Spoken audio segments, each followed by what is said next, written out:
name is Mike Emmer. For those of you that haven't met me in person, very pleased to meet all of you in person. And we're going to get rolling. Today's class is going to go fast. We're going to cover a lot. And my goal with the first part, believe it or not, is to get you out of here and into the field. All right? So the faster we go, the sooner we get to play with actual bees. All right? A few more people come wandering in. That's totally fine. But let's do this. Everybody have their little gift bags? Is everybody kind of poked around it a little bit, see what's in there? All right. Those are for you guys to enjoy, just little gifts. We're going to use some of that. The big bag of what looks like pet mulch or cedar chips, that's exactly what it is. So in a little while, when we go on break, you're going to take a lighter and that bag of cedar chips and get it. We've already found the honey. I see some folks that found the honey. That's a sample of 2019 spring honey. If it starts to crystallize, which it always does after a while, just put it in warm water for a little while, and it'll turn from crystals into more of a viscous honey like you're used to. Okay, so we're going to start with terminology, and I am going to have my phone out quite a bit. It's totally okay if you guys have your phones out. If you need to charge anything, I've got little USB chargers and plugs up here. Totally fine to come up, plug in, roll adults, you can move around, do whatever you want. Totally fine with that. I like my classes to be somewhere on the edge of chaos. Right? So questions, you can do this. If I take a breath, it's fine to insert a question as we go. All right? Some questions I'll put off to the end. Other questions I'll try to answer on the fly. Okay? We're going to cover a lot. The reason this is actually not called the intro to beekeeping, which is what it says on the bags, the reason I call it practical beekeeping is because the intent isn't to get you started so that you buy bees from me. Some of you bought bees from me, some of you have not. Totally fine. It's not the same type of class you can have for free and get a sales pitch along the way. All right, we're going to actually learn stuff that we need to learn to get our bees functioning correctly, to keep the pests down, and hopefully to overwinter them too. We'll even talk a little bit about extracting them. So practical beekeeping. You're going to learn things today that we're going to apply today that you can take home and apply in your hives. If you don't have bees yet, that's fine too. Anybody here that doesn't have bees yet? 2 people? Okay, this is going to be fantastic for you because now you'll get a sense of what it's like to be face first in a beehive. Okay? The buzzing, the roaring. Hopefully, they'll be very calm today, but we're going to knock the lids off of about 20 or 30 beehives back there. So you'll know pretty quickly if you like doing this or not, all right? Okay, so our agenda says to check in on Facebook. Everybody do that? We got checked in? Good. All right, you like to drive social media now. Okay, so everybody's in except for a couple of stragglers. Future plans, that we're going to have other classes here. We will do the traditional get started beekeeping, but we'll do that closer to fall. All right, that'll be a free class where we go over just the very, very basic stuff. We take our time, we learn about the setup equipment, show you how to do a few things without any bees around. All right, and that will be a little bit of a sales pitch because you'll be able to decide then. I haven't opened it up yet, but 2021 new orders, I'll start placing those, getting those orders from people when I start doing the intro to beekeeping classes. I'm also going to do classes that'll help you build equipment. So if you want to build your own equipment, paint your own equipment, really make it a personalized activity, you'll totally be able to do that. So those are all future classes. We'll also do a couple of advanced beekeeping things. This type of thing I won't do very often. I kind of combine several things to be able to accomplish more this season, but I just haven't had time to do this spring. So, okay. So you guys know my name. I'll talk about my experience for a little bit. I actually didn't start beekeeping, 40, 50 years ago, like some folks. Thank goodness, because I just turned 50. I actually started, I think, 7 years ago, maybe a little bit more. And the way I do things, the way I learn is hands-on, right? When I went to go get bees, they were out of bees. I couldn't even order bees at the time. So lucky for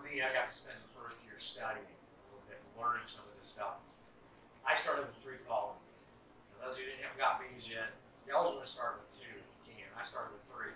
Killed one my first year. And this is an important concept. We as beekeepers are responsible for our bees. Doesn't matter if the neighbor down the street 2 miles away sprinkles 7 dust around noon during the day and kills our hive. We're still the beekeepers. They're our responsibility. So I killed 1 of 3 my first year, which is good. To get 75% to live through winter. Some folks aren't that lucky. Going from that to finding somebody, a mentor that I can work on and dig into hives. Face first, I've probably been in several thousand colonies. You can find pictures of me on the internet standing on top of a semi-loaded bees like this. And I've got that on my business card. It's one of my favorite pictures. But I think you learn by doing, which is why the field day experience is probably going to be the biggest part of this. Right? Yes, we can learn what this is. Somebody tell me what this is. It's a deep, right? Is it a brood box or a super? Huh? Depends. What's this one? Depends. Yeah, it depends, all right? So, a lot of times, you'll get on Facebook or something like that into a new beekeepers group, and you'll say the wrong thing. So, we are going to cover a little bit of terminology, right? When I got started, I didn't know that this was called a deep. I didn't know it was called a brood box. I just called it a bee box. This, some people call them boards, some people call them frames, whatever. This is a frame with a plastic foundation. It just so happens it's a shallow frame, which is an odd size. So this is a standard medium. Look at that. These are hard to find. So this is called a shallow medium frame foundation. Compare that to a regular medium frame. See there? Completely different design. This is the most common type of frames to go into medium boxes. The medium boxes are most often used as supers. So that's the first thing I want to cover is brood box and super. And it depends, which is, I heard that a couple times, it depends on their position, doesn't it? So if this is on the bottom board, say in this position, this is a plastic insulated hive. Right? This would make it a brood box if the brood was in here. This would be a double deep configuration if there wasn't an excluder. But if this is honey, even though it's the same size as these deeps, that position makes it a super. Right? So let's do this so that you can kind of see it this way. As opposed to standard configuration, something like that. Right? Brood box, super. Around here, everybody likes to do double deeps. Questions? I was going to ask you, why do some people do double brood boxes and then put a super on top of it? Why double deeps and then supers? Right? Around here, everybody's addicted to double deep boxes. And part of that's marketing. If I build these boxes, don't I want to sell more of them? Right? So a double deep configuration is the most common. There's no advantage with your colony? There is an advantage, and I'm going to offer a saying to you guys, and this is another good time that if you were taking notes and we didn't have the video going, I want you to write this down, okay? Singles are for food, doubles are for brood, okay? Singles are for food, doubles are for brood. You can actually produce more honey off of a single deep stacking supers than you can a double deep stacking supers. Ask me how I know, right? One of my mentors has been all over the world doing beekeeping, and he's in his 80s and been like countries like Kazakhstan doing beekeeping. It's crazy. And they did all sorts of studies for who is the FDA? They have a bunch of studies or whatever, but they actually studied things like wrapping hives for winter. They wrapped 500 hives and unwrapped 500 hives as a control. Double deeps versus single deeps. Right, so a lot of this is knowledge that's passed on to me by a beekeeper that's done it, and then I've studied it as well. So I've had better survival rates over winter in singles, believe it or not, than doubles. Okay? I'll talk about why in a little bit. So now we have these two boxes here, and we have these two boxes here. What's the difference other than one being newer? What's the difference between these two? This is a 10 frame deep. Right? Also a deep box. The big difference here is it's an 8-frame version. Anybody here have back problems? A little bit? So I do have 8 frames we're going to work on out there. I also have mediums. Right? Here's an 8-frame version of a medium box. I've got an entire stack of mediums out there. I even have some medium 8-frame configurations. So remind me when they're in field if you'd rather work on something a little bit lighter. Okay? All are valid configurations because this could be a brood box or a super. This could be a brood box or a super. 8 or 10 frame is just how much they'll hold as far as the different frames that we have. Okay? All right, so that's our start terminology. We'll hear more as we go. New beekeepers, this may be the most valuable thing your bees can produce your first season. Okay? And if you guys want, you can come up and handle these. I can't hand them to you right now. But this is 2 pounds of wax. This is 35 pounds of wax. Okay? Lots and lots of wax. The reason that that's more valuable to you than honey in your first year is because the bees have to build the wax out from the foundation, or even if you use foundationless, because you can do foundationless, I might pop one out in a minute, but they have to build the wax before they can put the honey in it. Right? You got to buy the fridge before you can stock the fridge. Right? So getting the wax drawn is critical to your success producing honey, producing pollen. Again, you guys can come up and handle some of this stuff if you want to, but this is worth nothing right now, right, as far as production goes. Once it's drawn out, even if they don't fill it this year, this becomes gold. Yes, sir? What is your preferred method of storing that wax after it's built out? Storing it after it's built out so the wax moths don't destroy it. I didn't bring it down because it's super heavy, but I've got a bucket about this size of something called paramoth. So how many people intend to be as chemical free as possible in their beekeeping? Okay? All right, I'm with you. One exception I make is the preservative for the wax cone. Okay? You can take, once these are drawn out, and hang them in an area with light, and that'll keep wax moths out. If it's dark, even if you bag them up, put drum bags around them or something, wax moths will find a way to get in there and they will eat and destroy the wax. Okay? So either hang them open air in the light, or even leaving them outside. Take the whole thing, right? Because this could be a super, this could be whatever. You set it like that, as long as air and light can get to it, it'll actually last the entire winter that way. It'll dry, become a little bit brittle. Once you extract, we'll talk about extracting in a few minutes. You can store them wet, and you can put these paramoth crystals, with it, and what that does is it pushes the air out, so the wax moths can't survive. This is very different than mothballs, you know, that you find under grandma's porch.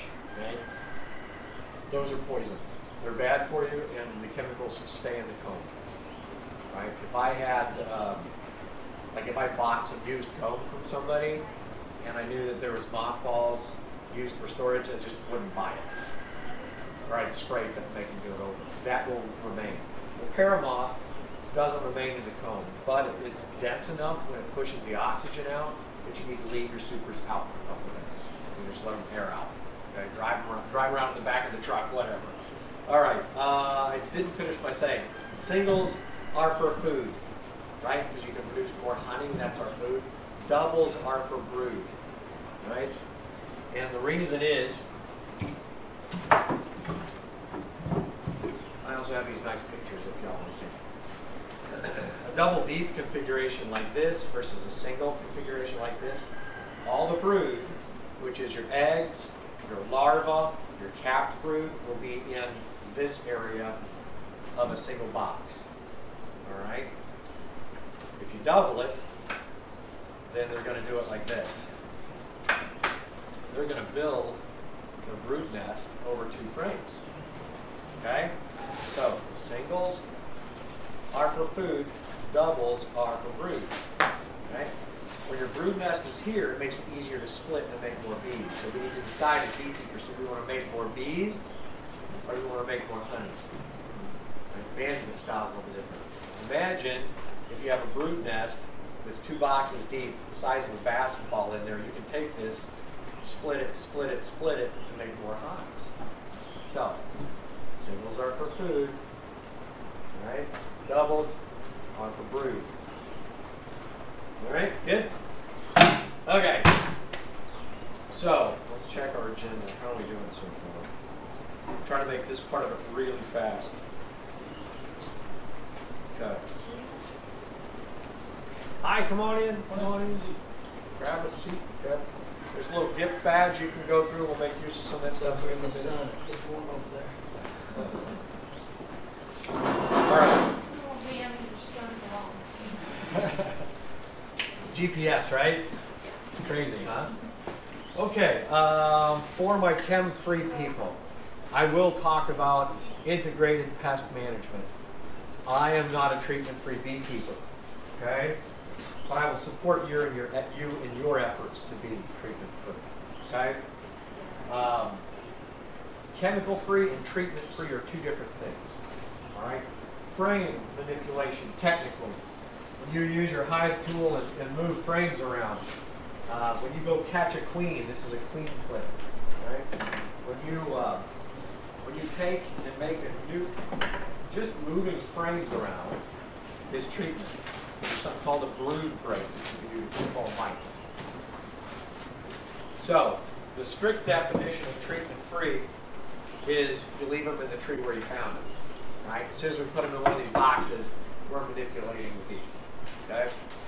Now there are ways to be chemical-free when you manage your bees. I use a combination of things like these are called Apivar strips. I kind of hate them and I kind of love them at the same time. Because they're single-use plastic. Welcome. It's totally fine to roll in. It's good. But these you put in there to treat mites. It's a 45-day treatment. I could drop this in and walk away. That's nice from a labor perspective. You know, it's kind of like doing the laundry. You can do something else while it's running. But this is a 45-day load of laundry, right? So you drop these in. Not supposed to handle them bare hands, by the way. And you can walk away in 45 days and pull them back out. Like most treatments, you can't have these in there while you have supers on. If you're going to harvest the honey, these shouldn't be in there. So you got to get your timing. Your treatment has to be done before or after, right? Before the supers go on or after the supers come on. Does that take care of mites too? I mean, hive beetles? Doesn't do anything for hive beetles. Okay. Mike, is there any type of temperature restriction? So if it's over 80 outside, you shouldn't put that in there? Or, Different treatments vary. Did everybody hear the question? I'm going to repeat it for the camera. Does temperature matter for these? And you know, you could go through the directions if you wanted. They're tiny. Another thing I don't like about this, very forgiving. Put it in about any temperature.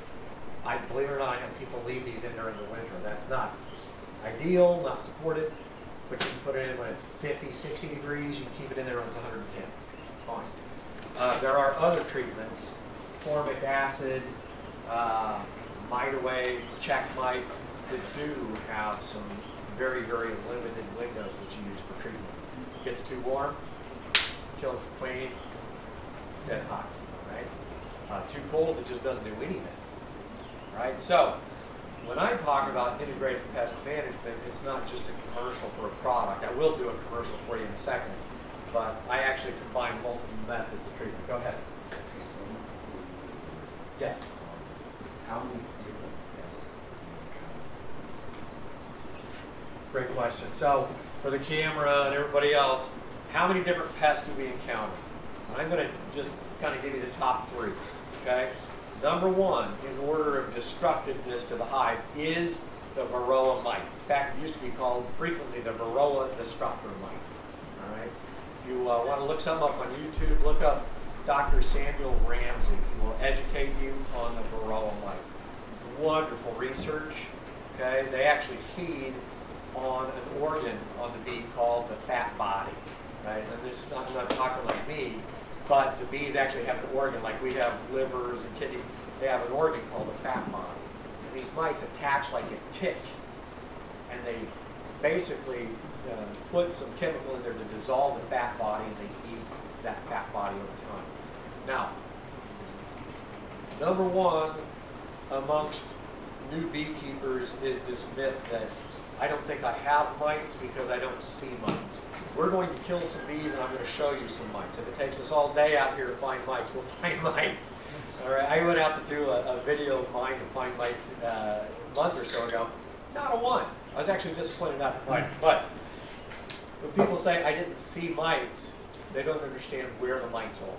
Because if you can physically see them on top of the bees, your hive is almost as good as dead. I've only saved a handful of hives with mites that are phoretic on top of bees. And that's because if you imagine I'm the bee, if you can see them on the back and top of the bee, that means the mites have given up. This colony's dead. Let's get it right out of here. Okay?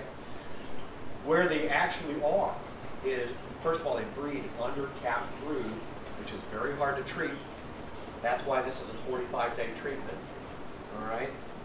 If you use oxalic acid, which is another treatment, you have to do it 3 or 4 times to catch the entire brood cycle. It won't do anything under the capped brood. But these things that I'm going to show you in a minute will actually treat the whole hive and kill hive beetles, which is number 2. All right, before I get to that, there's plates on the belly of the bee that articulate, kind of like armor, like a suit of armor. The mites live underneath. That's why you can't see them. All right, to give you guys an idea of context, we all know what ticks are, right? We're from the Midwest. Imagine a tick the size of a dinner plate on you. Okay? That's the Varroa mite. And constantly feeding, right?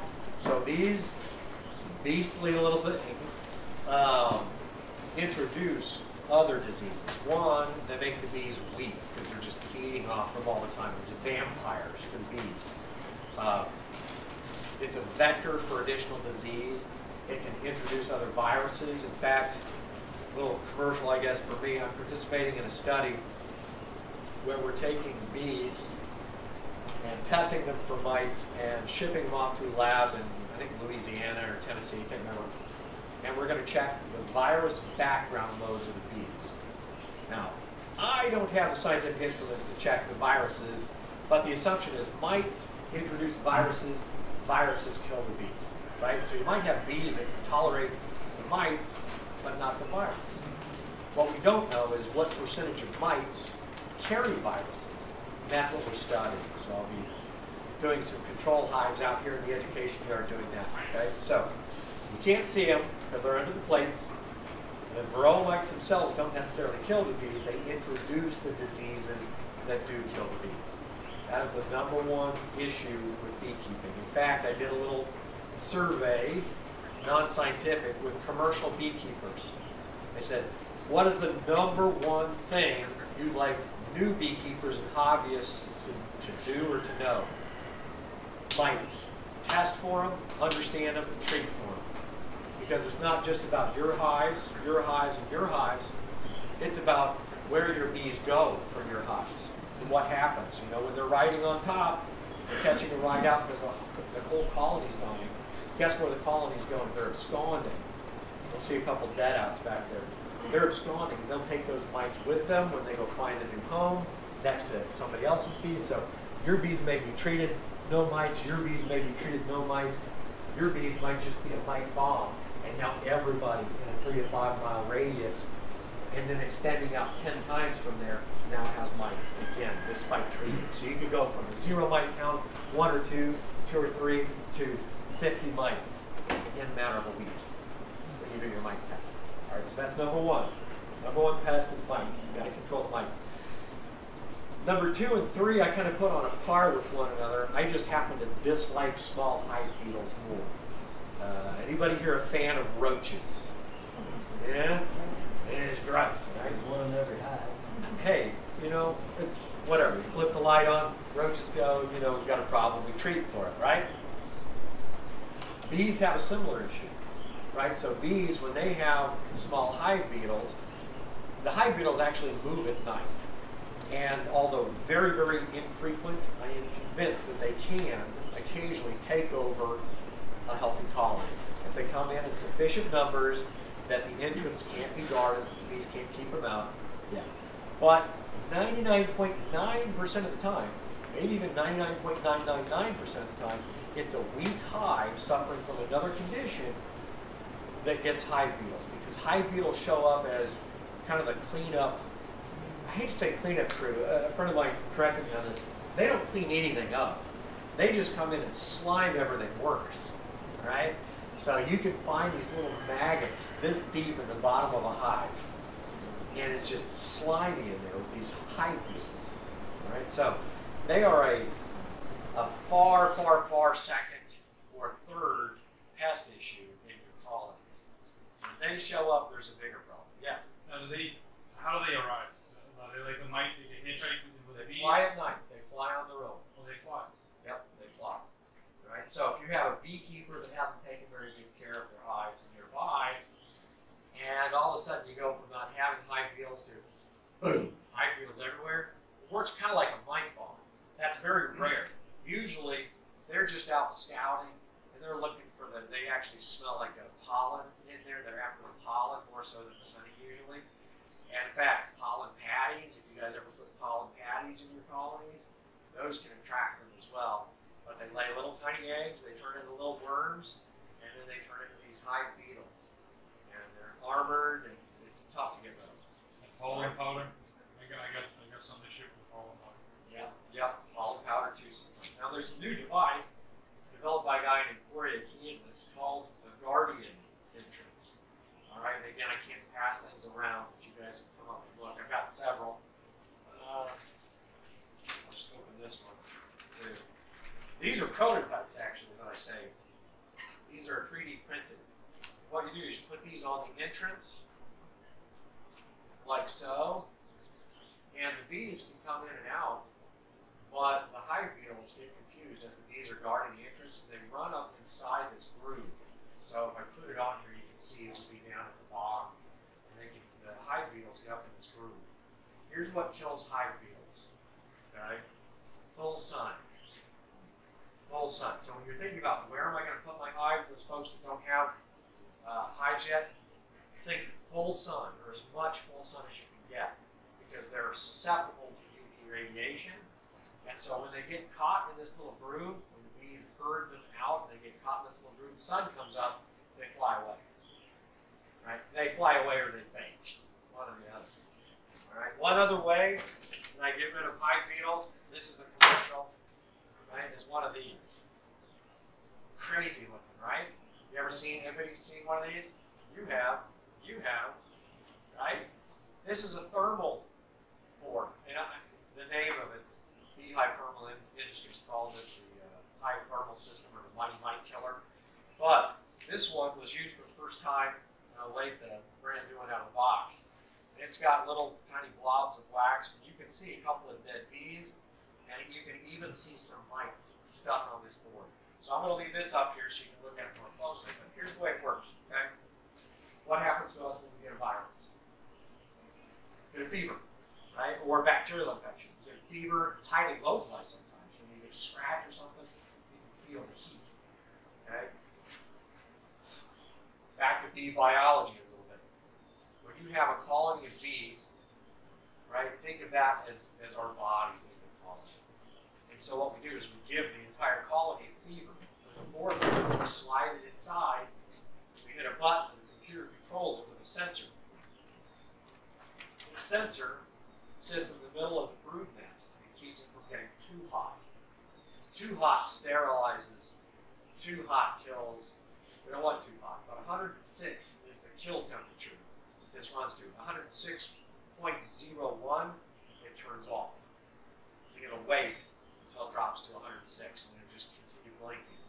This treatment, I have a love-hate relationship with a lot of treatments. This is one of them. 2.5 hours. Okay? You don't have to babysit it. What you do is you slide it in, put a little reducer on it, wait till it gets up to treatment temperature, you pull this out, and you just let it go. You go have lunch, go work the rest of your bee yard, whatever. Okay? So you don't have to babysit it. It runs on its own with the computer. But 2.5 hours. Imagine, how many hives do you have? 40 right now. 40? Okay. So quick math, 40 times 2.5 hours. Are you ever in a million years going to do that? No. Right? I did it on 30 3 times to test this thing. Is that To pull my hair for a out. single brood, or is that for a double dig for the single? What are you treating for 2 hours? Is that a single brood box, or is that a double dig for a super box? So when we figure out the horn, I'll answer the question for the camera. White car, white car. Light. I think my ducks are trying to run off with your car. Maybe it's the goats or the horse or something. There we go. All right, so the question was, does this treat a single, a double, a triple? All right, can we be chemical free and treat for mites and hive beetles at the same time? Yeah is the answer. Is it scalable? Probably not. It took a full week to do 30 colonies running 2 of these boards. And I have power close enough to this yard I can run it. Right? For somebody with 1 or 2, maybe up to 10, works great.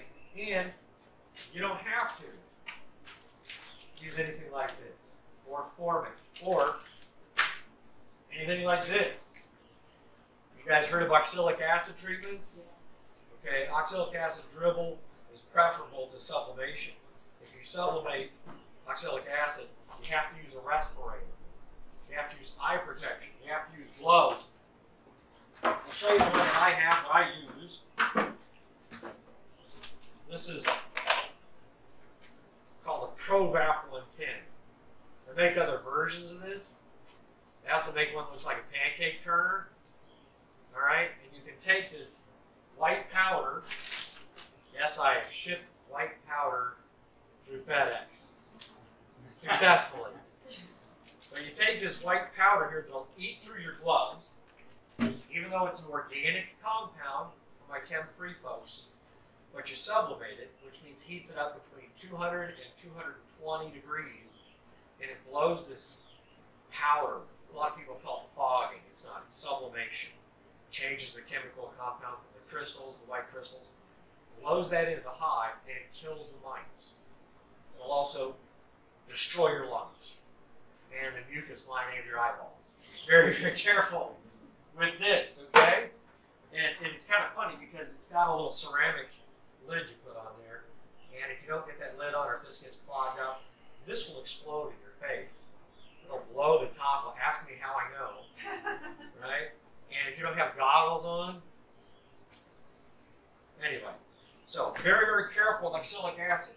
You don't have to deal with any of that if you just give the hive a fever. Okay? Remember what we're studying with this new study is we're going to see what the background virus load is, not mites. We know this is effective on mites. What's the virus load before and after a thermal treatment? Forget the mites altogether, because again, they can tolerate the mites. If the mites aren't introducing disease, who cares? I do, because I don't like mites, but question? 4 days after we did that, I did a mite count. Yes. And on both hives together, it was 26 dead mites. Okay, so video forthcoming of a treatment, but very effective. If you just go with an apple mark and you've got the double weeks with no excluder, do you put one in each or just the top, or how do you do that? So I'm going to show you how I do the Aquivar treatment using right here. Okay. Turn it this way so y'all can see it.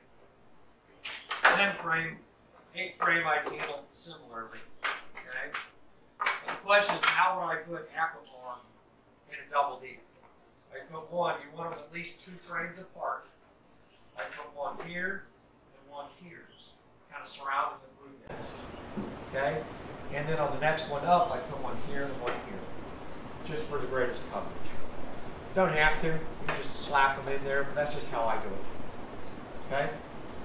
Now, follow-on question. Who's wondering, geez, Mike, do you ever do both? Or all three? More than one type of treatment? The answer is yes. The answer is supposed to be no, but I buy these myself. Nobody gave these to me, so I can say whatever I want about them. So my love-hate relationship with that continues. 2.5 hours of what do you do, right? So I do, if the mite count is high enough, I do hit them with this, hit them with that, and even oxalic acid to do an immediate knockdown. Because of the mites that oxalic acid vapor touches, kills 98%. It's not going to get into the capped brood because that's a barrier. It's not going to get to the larva bacteria. That's where they breed. This heating it up, kills them inside the capped brood. The bees will actually tear down the cappings and pull out the diseased brood and dump them on the ground. It looked like somebody had a popcorn party in front of the hive. It freaks people out. Okay? All right. So, world record, highest mite count I ever did. Maybe had a little over 300 bees, 127 mites. Okay? I hit them oxalic, I ran a thermal, and I dropped Apivar in them. I made it through winter. They survive? They survived. That's my personal best. How often and when do you treat for mites? So, how often and when do we treat for mites? In the spring, before we put supers on. In the summer, after we take supers off. And then in the fall, getting ready to go into winter. Okay, that's how often we treat for mites. If you catch a swarm, everybody hear that? What do you do with a swarm when you catch it? I consider a swarm a disease. I quarantine them, and I will, if I can get them to stay, which I do most of the time, then I'll let them establish themselves, get a brood nest started, and I will test them for mites. I'll look for deformed wing virus. I'll look for European foul brood. Guys, you're going to see some sick bees today. I don't mean sick, I mean ill. All right? This is my education yard. I brought in every dink I could get from my buddies. You guys are going to see some sick bees today and how I treat them. All right? What do we take when we have a bacterial infection? What kind of medication do we take? Antibiotic, right? Okay.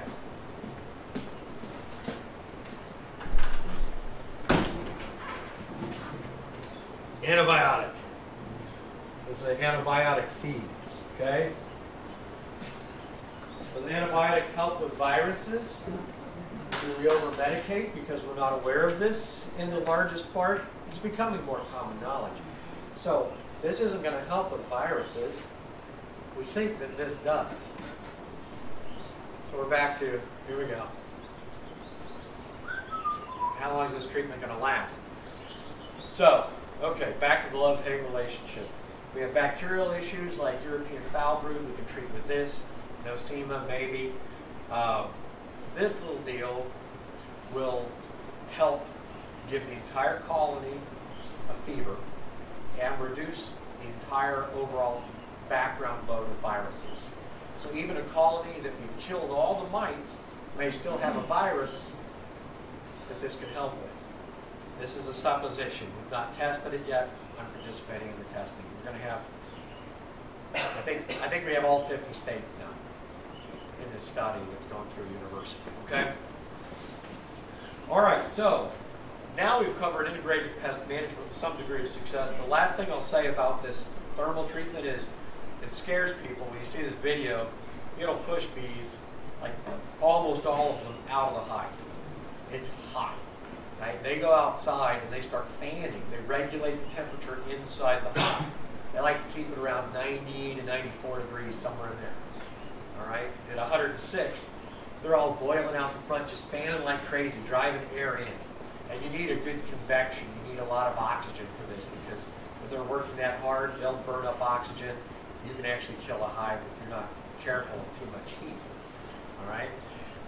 But what happens, we use thermal imaging, we can see this, what happens is the bees will come out, but they like it. They'll move into the heat stream coming out of the front of the hive, and what will happen with those mites, even the ones it doesn't kill, at about 103, 104 degrees, the mites are sterilized. So the mites themselves will continue to drop for 10 to 14 days after you've done this heat treatment. Now the length of time, blessing and a curse, while you're going like this, you've got to wait until the ambient temperature. Somebody asked about temperature treatments earlier. Ambient temperature needs to be about 70 for a single or a double deep treatment to occur. So I'm going to answer both questions together now. When it's about 70 degrees outside, which is usually in the morning, middle of the day, that's also when foragers are flying, right? So you might be wondering, well, geez, Mike, what about the bees that are flying? Bees can fly how fast? Anybody know? 35 miles an hour. 15 would be on a slow day. That's a big old drone that's full of honey. 35 mile an hour, is that what you said? Yeah. So you're not going to outrun them unless you're in a car. But imagine if they're foraging in a range of 1 to 3 miles from your hive, they're all going to be back inside of 2.5 hours, right? They're going to bring home the groceries. So you're actually going to treat the entire hive with a longer treatment, aren't you? Plus they'll move in and out of the heat, you know? So, okay.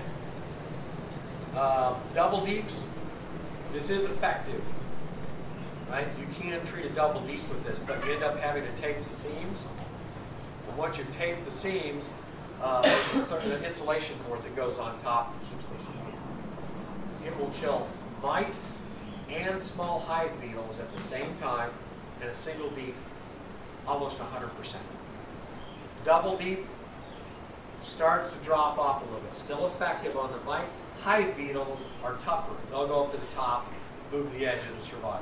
On a triple deep, I have gotten it to work on a triple deep. It's effective on the mites, but not as. And the hive beetles just laugh. Wax moth? Wax moths, this will help with a little bit too. Because the heat gets higher. After we did that, Huh? after we did that on my hive, I had 6 of the little wax moth worms. Yeah. They were tricked And on. we didn't see anything in there when we opened it up. Yeah. That's pest number 3. That's what scares me. So we've got the Varroa mites. We've got all kinds of ways to treat them. We've got hive beetles. You can put in little traps. I didn't bring any out here. I hate them because they're just little oil beetle traps and they spill, and you put diatomaceous earth in and you accidentally kill some of your bees. They're messy. They're not very effective. They work. Swiffer sheets, unscented Swiffer sheets put in there and trap some hive beetles. This thing cooks them. You can actually see them run out the front into the daylight, which is going to cook them too. All right, hive beetles, you can actually take a couple of frames out, set them up like a teepee in the sun, turn them around after 10 or 15 minutes, and cook the larva out of it. I did a video on the YouTube channel about what saddle dust did to a hive. You can see them crawling around in the bed of my truck where I put the frames out in the truck. It just looks like little maggots running in it. It's gross. So number 3, wax moths. Cleanup crew is more accurate with them because they'll consume the wax, they'll consume pollen, honey, and they will tear it right down to the bare wood. They'll eat it right down to the foundation. You'll get this webbing. It looks like spiders have been in there, but they'll burrow under the wax. And they'll just eat what's left. So, if your mites are a problem, or if there's not enough bee population, they go through a freeze, whatever, there's not enough bees to protect it, then hive beetles come in and wax moths show up. You put your supers away for the winter, and you don't preserve them, if there's not enough light, you come back in and you find all of your wax eaten and just crumbled garbage on the floor when the wax moths come in. And I've got a couple of those that I'll show you guys on the way up to the bee yard if I remember. Okay, so that's hive beetles, mites, wax moths. Those are the 3 primary pests. Everything else is more specific than that. You'd be talking about bacteria and viruses. I'm not going to talk about the Latin names of any of that stuff or how we used to keep bees, you know, as the Greeks and pharaohs did or whatever. We're sticking with the practical topics here. Okay? Questions? Poisons? Poisons. So, why are you asking? I don't know. Maybe because we killed the whole hive of bees. Right. So poisons. Roundup, bad, right? Well, probably, but not that bad for our bees. It's more of a slow kill. Seven dust will annihilate the colony. All right, but is seven dust bad? No. I'm pretty agnostic about treatments and chemicals. You know, some people just rage about this stuff, and it is bad for you. But if used properly, no problem. So, quick story. Who owns the bees? Who's responsible for the bees out here? Anybody? You know. The beekeeper is what you would think. As soon as they leave, as soon as they take flight from your bottom board, they are wild animals. They are no longer livestock. Which means the neighbor kid at the pool next door, or getting an ice cream cone from the ice cream man downstairs that just got stung by a bee, the fact that they know you have this beehive in your backyard or on your rooftop, the question is, how do you know that was my bee that stung me? Right? How do you know? If you have a neighbor that says, hey, I'm allergic, you can't have bees in your yard. My recommendation, not to be overly snarky, is that they start doing cardio and get some inside interests, right? Indoor activities are ideal for them if they're that terrified, right? But if they want to have a reasonable conversation, we'll have that conversation. We'll educate them. I'll put them in a bee suit for free, have them come out here, whatever, to help you have the conversation with your neighbors. The name of my company is BeeResQ. I want to save the bees, and part of that is educating the people, right? In Johnson County, they have you have to have your hive a minimum 10 feet from your property because of that flight line. After 10 feet, you're not responsible for them. That's why they have that 10 feet rule. There you go. See, that's an ordinance that goes above and beyond the state statutes. Buddy of mine had 20 or 30 colonies in, you almost couldn't get in and out of it because it was a pit down into like a rock area, and when you'd have a swarm, you know what a swarm looks like. Those of you that haven't seen a swarm, it's worth it to let your bees swarm as long as they're healthy just to experience a swarm. But it looks like a tornado going up 30 feet before the bees go out in this particular bee yard. So there's things you can do to manage flight paths and where your bees are. Before we leave, I'm going to put a question before we move on from that. Okay. I've seen some people use all supers instead of deeps, but actually use those for their brood box. Are there disadvantages to that? There are, and we covered most of the types of equipment right before you guys got here. Oh, okay. So this is a medium, which is typically used as a super, but this can also be used as a brood box, hive body, and you'll see in our yard out there we have both 8-frame equipment, 10-frame equipment, mediums stacked, doubles, singles. You'll see the whole myriad of it. We can talk about that out there. Okay. Go ahead. Back to the chemicals. Yeah. I know diatomaceous earth is toxic to certain insects. Is it also toxic to bees? Okay. Diatomaceous earth will kill your bees. And that's because of the way diatomaceous earth kills insects. All insects that have a, what was that? So I use it at home in the garden. Yeah, and it'll just annihilate ants or whatever, right? Yeah. As long as it stays dry. As long as it stays dry. Yeah. Exactly. Yeah, yeah. So it will kill your bees. You need to use it carefully in conjunction with bees. And it's because it basically cuts their armor plates or whatever, and it dries them out. So that's why we could actually consume food grade diatomaceous earth. It's not going to hurt us, I don't think. But those bees, it just kind of dries them out. It cuts their little bodies and stuff. Okay, any other questions? How are we doing for battery life? We've got a little bit of time. Yeah. All right, let me check. Who's got an agenda handy instead of looking at my phone? You a break time now? Might wash. Are we at break? Oh, we're at might wash. Okay, so I was going to have everybody here do a might wash and share some kits to do might washes together. We can't do that, right? Because of all the whatever. So I'm going to demonstrate a mite wash here without bees. Then once we get to the break, we're going to light smokers. We're going to put our suits on.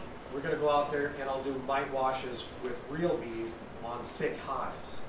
And we'll keep doing it until we find some mites, because I want you guys to see what that looks like. That's the #1 thing commercial beekeepers want. The other thing we mentioned right before you guys got here is this may be the most important, valuable things your bees produce in the first year. The wax. Nothing to do with honey, all about the wax. Getting your second year, if you have drawn wax, that is such a jump start. Even if you have a hive die out, please, if you lose one hive, all your hives over winter, don't scrape all the wax off. Throw them in the freezer, preserve the wax, because that will be a huge jump start for your colonies. This is 2 pounds. This is 35 pounds of wax. Can you imagine how many hives you'd have to just use cappings to produce this wax? You have a beekeeper up on the border of Missouri and Iowa. His name's Mark, cool guy. That's where I get these from. He's got thousands of hives. Is that all types of wax? From the frame, caps? This is mostly cappings from his operation. Oh. Can you imagine how much honey he produces? Like by the barrel honey. So, okay. Mite wash. Here we go. I made these. You can buy them. I'm just going to show you what this looks like, and I'll do it kind of on both sides of the room. So we had to spread things out. That looks like 6 feet, don't you think? Anyway. So these are just little cheapy little Tupperware things, and I think they work better than the ones you buy. All right, there's a 1/2 cup measuring cup in here, and there's a little strainer like you'd use for tea leaves or something. Okay, and so what we do is we take a frame out of a hive carefully. We take that frame out, we look at it, and if there's capped brood on it, brood of different stages, especially if you see eggs, you want to look really closely, because we don't want to get our queen in here. All right, I'll show you guys a picture of a queen in a minute. This is what it looks like for queen mating. Not to be too adult oriented, but there's some bees engaged in adult activities here. You have that electronic? You have that electronic? I do. We can make it electronic. All right, should I bring it in? Zoom in a little bit. There you go. All right. So we'll take a frame out. It'll have comb. It'll have all different. And we'll be doing this outside again, so you'll see it. But what we do is we take this, and I'll shake once we are sure the queen's not here. In fact, I may do the inspection further to find the queen, make sure she's over here, go back to this one, and I'll shake the bees off of a brood frame. You want nurse bees primarily, because that's where the mites breed. So I'm going to give it a shake into a tub, that little tub over there. And I'm going to scoop up a 1/2 cup of bees. The bees that fly away are mostly foragers. We don't want them anyway. The ones crawling around confused are like, whoa, wait a minute. I'm a nurse bee. What are you doing? So I'll scoop up 1/2 cup of those. And I'll take that 1/2 cup, and I will drop it in here. I'll slam the lid on it. All right. So now we've got a 1/2 cup, which is roughly 300 bees in here, and I've got a mesh that I put on the bottom of that. Okay. So I'll show you guys. Randy Oliver, follow him on YouTube, scientificbeekeeping.com. That's in the list of stuff that's in your packets. Great information. But he does something like this. And so I'll take the bees, put them in here, drop it in the bottom, so now I have a complete one, and I'll take alcohol and pour it in the top, killing all of the bees. Right? You've seen this a million times, right? So, 1/2 cup in the top, alcohol, swish it around, about 45 seconds. Right, once we go with that, we take it out, strain it a little bit, and you can look at the bottom of this thing. This one's a little dirty because I've used it a million times. You can see mites, if there are any, down here, because when they die, it releases those plates. The mites get knocked off and they flow down through this mesh into here, and you can hold it up and see how many mites. Beginning of the season, you want very few mites. Like 1 or 2 is not ideal. But you can usually make it with a simple treatment through summer. Get your supers on. Summertime, you do another treatment. You get into August, September, October timeframe. If you have a mite count above 2 or 3, which is when they skyrocket, the more brood you have, the faster the mites are breeding, then you can tell in October if you have a hive that's going to survive until March the next year or not, based on a mite count. When you have a mite count of like 1 or 2, what does that mean population-wise in the hive? So 300, if you have 3, would make it roughly 1%, right? So you want to stay below 1% if at all possible. It's nice to be at 0, which is weird. That's what I was in March when I did some of these hives. We're going to walk past in a few minutes, okay? So were you guys able to see that okay over here? Kind of what I walked through. Half cup of bees, goes into the bottom, alcohol, swish it around, and then see how many mites you have by percentage. So a half cup is roughly 300 bees. 3 is 1%, 6, 2%. You get above 2 to 3%, you've got a really big problem. Hi there. Hi. You're welcome to come on in. Yes, I am. When you're late, you gotta go to the front of the class, right? Well, you know, you can come help me teach if you want. We're not judgmental. We're beekeepers. It's all good. We're all good. Come on up. Where's the mic board come in? Okay, mite boards have their uses, primarily in academic study of mites. We're talking practical beekeeping here. Do you have mites? Yes is the answer. How many is also answered. Do we treat is also answered. Without a sticky board, without having to go in and count each one. This is a minute or 2 out of your day. A sticky board is material replacement, study, right? So unless you're doing fairly in-depth survey of your colony, unless you just have the time and you want to be painstaking and simple with it, I don't use them. None of your sticky boards help. Okay? All right, we're sticking with practical things today. Yes? There's a lot of people that I've heard say use the screen boards instead of the solid boards to help with keeping your mite count and your hive beetle count down. Okay. Screen boards, the reason they don't work for hive beetles, I'll start with that, is because the spacing of the screen board is incorrect. This is one of those, I have to be careful here because I really, really like the guy that builds these out of Australia. I got these from an American manufacturer that I don't think followed spec. So you can see they did not hold up well, right? And these are $100 a pop. Who wants to pay $100 for a bottom board? Not me, right? But these little holes in here are the exact, I think it's 3 or whatever millimeters, the exact diameter they need to be for a small hive beetle. Most screen boards are too big or too small, whichever it is. And this tray in here is where we put the diatomaceous earth that the beetles would fall through. I can get it out. And it'll absolutely wreak havoc on them because this is on the bottom, the bees fall through, go into this, get into diatomaceous earth, and there's just rows upon rows of dead hive beetles. And then if you do a heat treatment with it, you'll see rows and rows of mites. Screen bottoms are one of the reasons that hive beetles tend to be so bad in this area. You see what I mean about the manufacturing? This one? If you're going to buy one, make sure it's from Australia directly. I just got the floor all dirty in this thing. If you like screen bottoms and you think about them for mite count, for mite drop, that's what you'd use with a sticky board. You can see how many are dropping and monitor your population that way. You can also use a different configuration, but I don't like screen boards because the ventilation usually isn't an issue. Bees are taking care of it themselves, and the fact that you're seeing mites drop off isn't that helpful. You want to know how many there are so you know if you're going to treat or not, right? So if you would like some screen bottom boards, I have, I don't know, 20 or 30 of them in the sale barn. By the way, you guys know we're having a swap shop type thing after, right? Everybody aware of that? You guys get to see it all before everybody else gets here. So there's a whole bunch of stuff in there.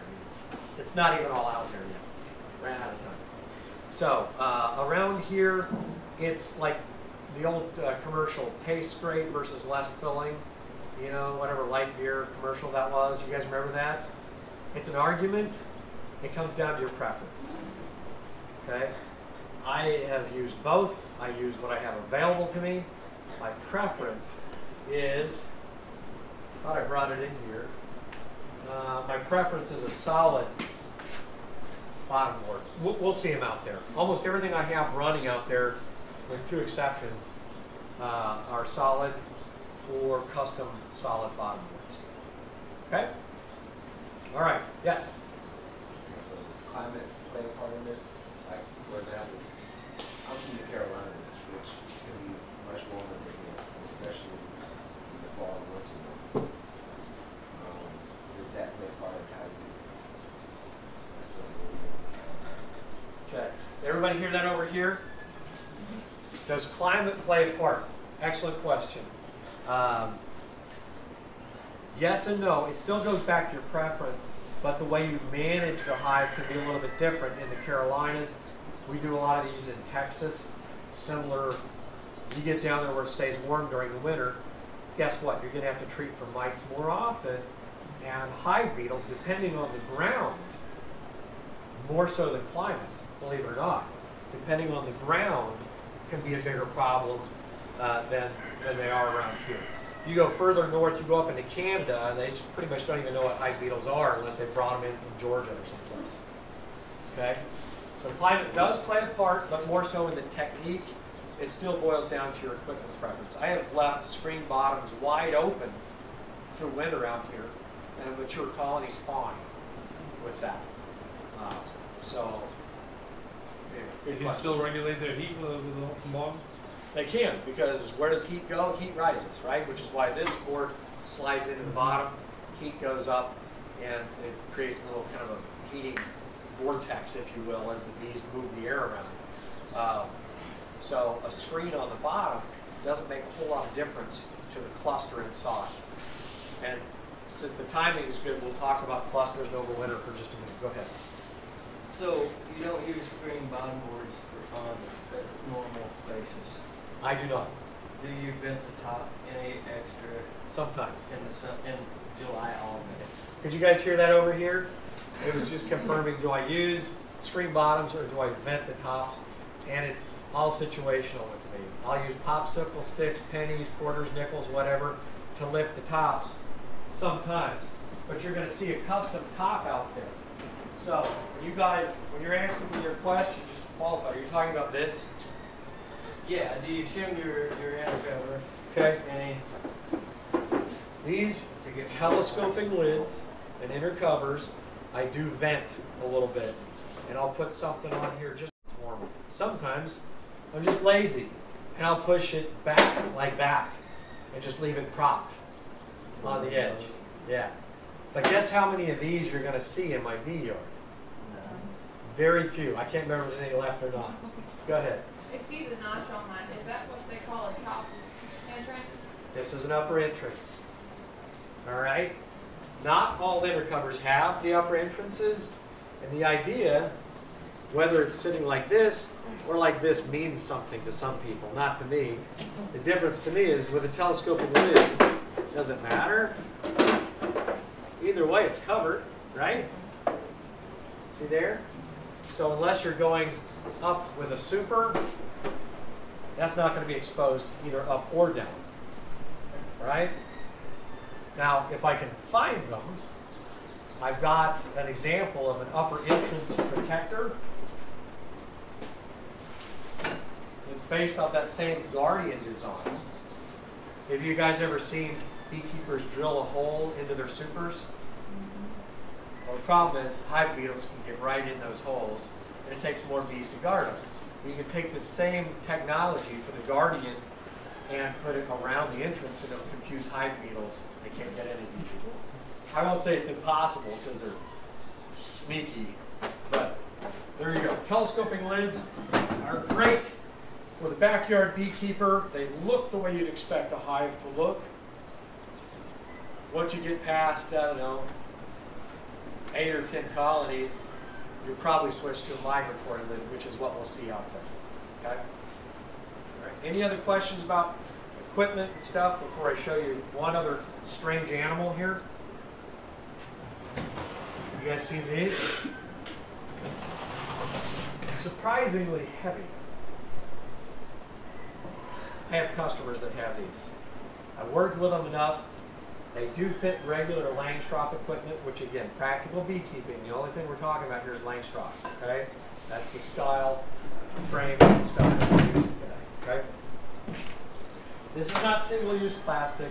I am a little bit of an environmentalist. I don't like single-use plastic if I can avoid it. This is multiple seasons. They say 30 years perhaps of use. Insulated lid. This can make a huge difference climate-wise, keeping it cooler, keeping it warmer. Okay? I can't remember what the R value of this is, but it's an insulated lid, and you'll notice it's ventilated. So when we talk about getting a hive ready for winter, we talk about ventilation. Okay? Ventilation is very, very, very important. More important than, say, wrapping a hive, which is useless. You guys can make beekeeping as complicated as you want. For me, practically speaking, you want to see how I prepare something like this for winter, I try to make sure I remember to put the lid back on. That's it. Okay? You want to see how I prepare one of these for winter? Oops, I forgot the inner cover. I'll go ahead and put it back. Right? That's how I get my hives ready for winter. What about feeding? I might move this to small. What about feeding for winter? Feeding for winter. So here's what you want to do to winterize your colonies. You want them as pest-free as possible. You want the hives as heavy as possible. And you want them ventilated. So when you feed for winter, you're going to switch to a 2-to-1 versus a 1-to-1 solution of feed. I'll talk about that in a second. I've got a visual for you. It won't freeze? Won't really freeze. Or if it does, you know, you're going to stop feeding when it starts to get cold anyway, because they'll stop taking it. But you could put sugar and stuff up here. But if you do that, you've kind of already lost the battle as a beekeeper, right? What'll happen if you're running a single deep or even a double deep is they're going to stop laying. November, they're really going to slow down the laying. That brood nest is going to go from, let's say this is the hive, from the size of a basketball or a beach ball, it'll be down to the size of a baseball and then a golf ball. But the bees are actually going to have a different type of bees being born. Winter bees. They're a little heftier, a little fatter, you know? They're going to survive. They're actually going to live longer. The same type of bees are going to live longer because their duties change, right? So when this brood nest gets smaller and smaller and smaller, we want to feed them hard so they backfill the brood nest, right? So when you get into winter, the hive should be heavy as if they've been collecting nectar the whole time. Even though we've stolen most of it by harvesting, we want it heavy like they have. So the space where they were using for brood in the summer turns into honey and bee bread. Correct. Correct. Right? So when I say backfill, it used to be eggs and larvae, all that stuff got capped, hatched out. We're getting closer to winter. Let's just pack that in with honey. Let's throw some pollen in there, right? They're just backfilling, backfilling, backfilling. And then the bees during winter are going to move as a unit up and down the frames. So one deep, they can survive in one deep? Yeah. They can survive better in some cases in one deep than double deep. So, randomly keep grabbing it. There you go. Here's a picture of a marked queen. If you guys want to see that, there's one up here. But if the brood nest is wall to wall on a deep frame, by winter, it may not have any brood at all in it. And the rest of this you want packed with honey. So that cluster of bees, you guys ever seen the documentaries on penguins in Antarctica, how they stay warm? Okay? They get in this big circle, and they work from the outside on the way in, get warmed up, and then work their way back out, and they're just constantly going in a circle. Similar for bees, except it's a teardrop and they move up and down the frames as they consume honey in this teardrop shape. And the ones at the bottom, on the outside, are the coldest. They work their way in towards the queen, who's going to be in the heart of this thing. Surprisingly, those darn small hive beetles will winter with them too. They've learned to trick the bees into feeding them. Right? The bees used to close them off, propolis them, and trap them, but now the hive beetles will actually stroke the antenna of the bees, and like the babies do, and say, "Feed me, feed me," and then they trick the bees into feeding them. So, anyway, so there you go. When you overwinter, you want the hive to be heavy, full of food. You want them to be pest-free, and you want them well ventilated, because cold bees will survive, cold, wet bees will not. The respiration causes humidity. You can even mold the inside of a hive. When do you start feeding for winter? I start feeding for winter when we go into the dearth, or the dearth. How do you pronounce that? Dearth, Darth, anybody know? Darth beekeeping. Like the force baby, I don't know. When the flow is over and you steal all their honey, you probably need to start feeding. You keep them well fed going into the fall. Once they've, once we've transitioned into the winter season, the days are shorter, the bees are less active anyway. You just keep feeding them until they stop taking it. All right. Now it's time we talk about different types of feeders, I think. And then I think we're coming up on break anyway. We're going to take a little break, hydrate, then we're going to light the smokers, and we're going to go play with some real bees. That's the exciting part, right? Okay. So this is a top feeder for this fancy type of hive here. And you don't really have to disturb the bees too much to do that. You can just pull this, fill it, and this reservoir lets the bees climb up inside. There's a little gap. The bees can go up inside and they drink from this feeder, right? Kind of cool. It's a improvement on this design. This is also a top feeder. By the way, I just had 4 pallets of these delivered to the sale. So, top feeder. But the gap's on the bottom. See that? See the gap there? The bees go up through here, and they stay in the screen area, and they drink the syrup. Right? They work their way down. What's that? Yeah, a few of them might. Yeah, a few of them might drown too. My next most favorite kind of feeder is an internal frame feeder. Okay, sits down in place of frames. It has a ladder. These start drinking up here when it's full and work their way all the way to the bottom. And this ladder keeps them from drowning. Sometimes. Other times you take this out and it's just full of dead bees. If you do one of those, put it back. So, these are not super pro. I mean, they're cool, smart, creative animals, but they're not super smart. Are you guys able to see that over there? Make sure you can see it. This is an internal frame feeder with a ladder. I didn't know if you do or do not. Do or do not like this one? I do like this one. You do? Yeah. It's nice because the bees don't drown as bad because of the ladder. When they do stack up, it's pretty easy to just, even with a glove on, take your hive tool, do one of those. Some guys will put a piece of cork in there, and the bees, don't drown as badly. Other times not. Okay? And then everybody hates this kind of feeder. Ever seen a feeder like this?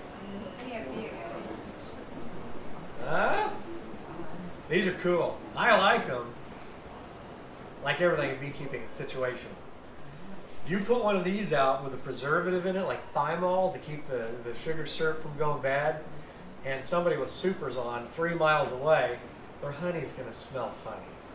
They're going to get funny honey out of it. So, very, very selective when you're doing what's called open feeding. Okay? Now, surprisingly, I could take 10 gallons of syrup and dump it in one of these and lose less bees even than in those other little ones. Y'all seen the little jar feeders that go in the front? Yeah. hate those. They're the worst because they tend to cause robbing and they will freeze and shatter. Anyway, this thing is just a tub, DIY, and look what's in there. Right? Some little sticks and straw and stuff.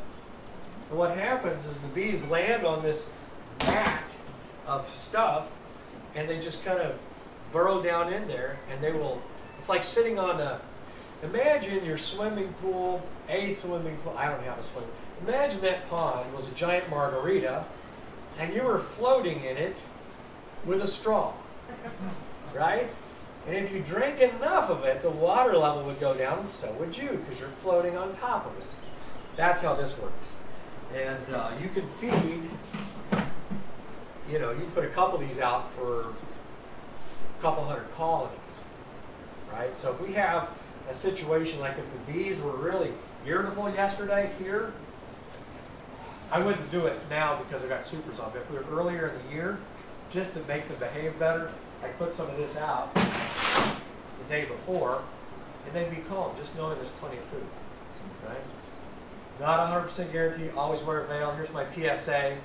Just because the bees are kind and nice and happy right now in this moment doesn't mean 10 seconds from now they're on you. They're wild animals, right? So anyway, there's your feeding education.